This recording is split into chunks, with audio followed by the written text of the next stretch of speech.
na jaxase ay mag ñuy xeex. moo sang bi doon na ko si Mahamadul Moustapha nii boo sëy ci kaw fekk fa jekk bu bëgg ko di fuuj te bu doomam génne yóbbu soo fit. du sa wujj sa yaay sa ndey la. loolu la ñu wax de.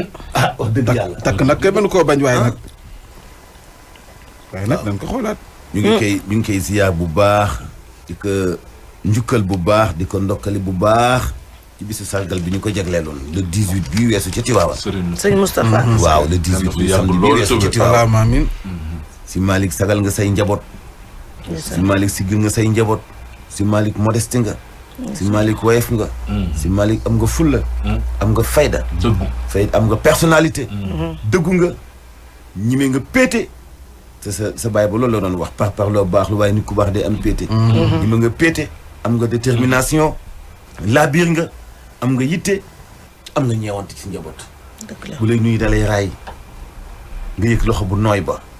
ëmb leer ëmb cofeel nga yëg loxo bu nooy ba ci xikma ba ci baatin ba nga yëg kàddu yi sell ya jeexeetaloo ci xol bi leer naññi